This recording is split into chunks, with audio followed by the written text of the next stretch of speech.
Everyone, welcome back to my channel. Myself Asna Khan. Today we are going to start the new chapter of geography for class 10, that is lifelines of national economy. Now what is lifeline? I think we all are clear with the meaning of lifeline, that is जीवन रेखा. जीवन रेखा जो जीवन देती है. अब देखते हैं हमारी नेशनल इकोनॉमी की लाइफलाइन क्या है. We use different materials and services in our daily life. Exactly. Some of these are available in our immediate surrounding while others requirements are met by bringing things from other places. कह रहे हैं कि हम अपनी daily life में बहुत से material और सर्विसेज यूज़ करते हैं, जिसमें से कुछ सर्विसेज और मटेरियल तो हमें फ़ौरन अपने आसपास मिल जाती हैं या पाई जाती हैं, बट कुछ चीज़ें जो होती हैं वो हम कैसे पूरी करते हैं अपनी ज़रूरत, हम लाते हैं बाहर से चीज़ें और अपनी ज़रूरत को पूरी करते हैं, वो हमारी इमीडिएट सराउंडिंग्स में अवेलेबल नहीं होती हैं. Goods and services do not move from supply locals to demand locals on their own. जाहिर सी बात है, आपने देखा होगा जो सामान है सर्विसेज हैं वो अपने आप तो मूव करके एक जगह से दूसरी जगह नहीं पहुंचती. The movement of these goods and services from their supply location to demand location necessitates the need for transport. इस मूवमेंट के लिए हमें ज़रूरत पड़ी किसकी? ट्रांसपोर्ट की. Some people are engaged in facilitating this movement. These are known to be traders who make the product come to the consumer by transportation. अब ये मूवमेंट को कौन जो है इसको कंडक्ट करता है, तो इसको कंडक्ट करने के लिए एंगेज करा गया कुछ लोगों को, और वो लोग कौन थे? वो थे ट्रेडर्स या व्यापारी, जिनका काम ये था कि वो प्रोडक्ट्स को जहाँ मैन्युफैक्चर हो रहे हैं वहाँ से ला करके कंज्यूमर्स तक पहुँचाएँ ट्रांसपोर्टेशन के ज़रिए. Thus, the pace of development of a country depends upon the production of goods and services as well as their movement over space. तो जो हमारे डेवलपमेंट की स्पीड थी या पेस था हमारी कंट्री का, वो दो चीज़ों पे डिपेंड करता है, या प्रोडक्शन और गुड सर्विसेज का प्रोडक्शन कैसा हो रहा है और उनको मूवमेंट कैसा दिया जा रहा है या वो कैसे मूव कर रही है एक जगह से दूसरी जगह. Therefore, efficient means of transportation are prerequisites for fast development. कह रहे हैं इसीलिए जो है एफिशिएंट ट्रांसपोर्ट के लिए जो है हमारे लिए सबसे मतलब एफिशिएंट ट्रांसपोर्ट होना या मींस ऑफ ट्रांसपोर्ट होना हमारे फास्ट डेवलपमेंट के लिए एक ज़रूरी चीज़ है या आधार है. Movement of these goods and services can be over three important domains of our art. इनका मूवमेंट जो है वो तीन तरीक़ों से हो सकता है, that is land, water and air. हम सबको पता है ट्रांसपोर्ट थ्री टाइप्स का होता है, बचपन से पढ़ा है, land, water and air transport.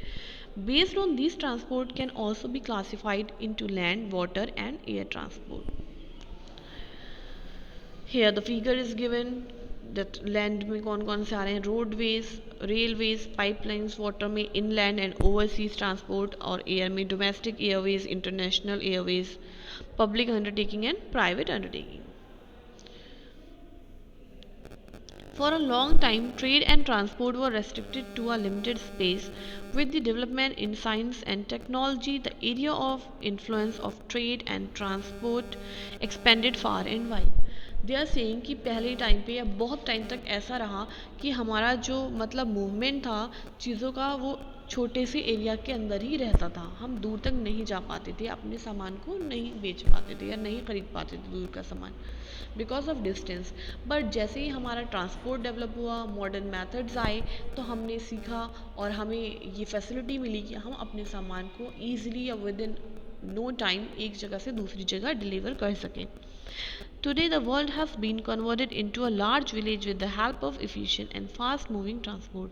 आज जो हमारा एक वर्ल्ड है वो एक बड़ी सी विलेज की तरह हो गया है, जहाँ पे बहुत ही ईजिली एफिशिएंट और फास्ट मूविंग ट्रांसपोर्ट जो है हम इसको बनाने में हेल्प कर रहा है. विलेज इसलिए कहा गया है, पहले लोग विलेज हुआ करते थे, उसके अंदर ईजिली जो है अपनी ट्रेड करते थे, खरीद और फरोख्त करते थे एक से दूसरी चीज़ को, पर अब जो है कि हम वर्ल्ड लेवल पे कर सकते हैं. Transport has been able to achieve this with the help of equally developed communication system. और ट्रांसपोर्ट ने कैसे अचीव करा है कि हमारा जो कम्युनिकेशन सिस्टम है वो भी बहुत अच्छा डेवलप है. उसका डेवलप होना भी उतना ही ज़रूरी है जितना हमारा ट्रांसपोर्ट सिस्टम का. Therefore transport, communication and trade are complementary to each other. इसलिए ये तीनों चीज़ें ट्रांसपोर्ट, कम्युनिकेशन और ट्रेड एक दूसरे के लिए कॉम्प्लीमेंट्री हैं, एक दूसरे को सहयोग करती हैं. Today, India is well linked with the rest of the world despite its vast size. आज हमारा कंट्री इंडिया जो है पूरे वर्ल्ड से अपने इतनी बड़ी साइज़ होने के बावजूद भी जो है अच्छे से लिंक हो चुका है। डाइवर्सिटी हमारी अलग है, फिर भी हमने ये करा है। लिंग्विस्टिक प्रॉब्लम्स हैं या डिफ्रेंसिएशन है, वेरिएशन है, हमारी लैंग्वेज अलग अलग है, रीजन की, स्टेट की सोशियो कल्चरल प्रियोरिटी है, हमारी संस्कृति अलग अलग है, हमारा कल्चर डिफरेंस है। रेल फिर भी हमने जो है ये अचीव करा है और अपने इंडिया को लिंक करा है हमने रेस्ट ऑफ द वर्ल्ड से बहुत अच्छे से। Now railways, airways, waterways, newspaper, radio, television, cinema and internet etcetera have been contributing to its socio economic progress in many ways. और इन सारी चीज़ों ने हमारी सोशियो इकोनॉमिक प्रोग्रेस में भी हेल्प करी है। The trades from local to international levels have added to the vitality of its economy। हमने ये दिखाया है कि हमारी इकोनॉमी कितनी वाइटल है ट्रेड करके, लोकल लेवल पे भी और इंटरनेशनल लेवल पे भी। It has enriched our life and added substantially to growing amenities and facilities for the comfort of life।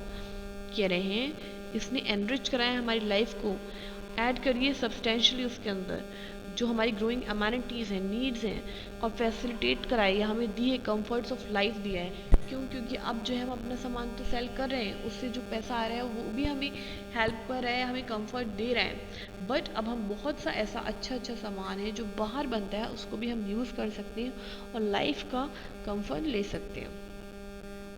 In this chapter, you will see how modern means of transport and communication serve as lifeline of our nation and its modern economy।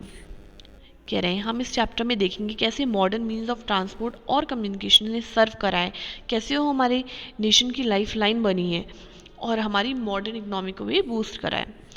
It is thus evident that a dense and efficient network of transport and communication is a prerequisite for local, national and global trade of today। जैसे ही कि ये बिल्कुल evident है, बिल्कुल clear है कि एक घना नेटवर्क, डेंस और एफिशिएंट नेटवर्क जो है ट्रांसपोर्ट का और कम्युनिकेशन का, वो आधार है हमारे local, national and global trade जो हम कर रहे हैं उसके डेवलपमेंट का। I hope you all are getting this. Now they have given few transport, जो बेसिक ट्रांसपोर्ट है, हमारे मीन्स ऑफ ट्रांसपोर्ट हैं, उनके बारे में डिस्कस करा है। रोडवेज हो गए, इसके अंदर भी बहुत सब पॉइंट्स हैं, टाइप्स ऑफ रोड्स दिए हैं।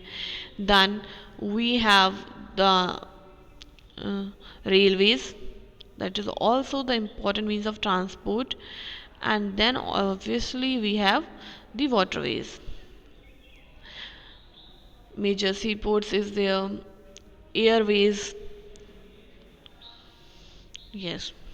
So we will discuss all things and then we will study about communication, how communication is helpful in trade, tourism as a trade. There are many interesting topics we are going to study in this chapter and we are going to gain a lot. I'll keep it short for the today. This introduction point or topic is enough for today, and we'll do rest of the topics by our next class.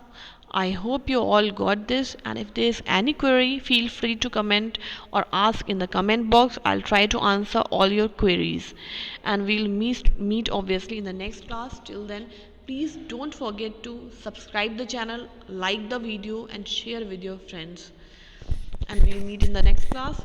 Till then, take care. Bye bye.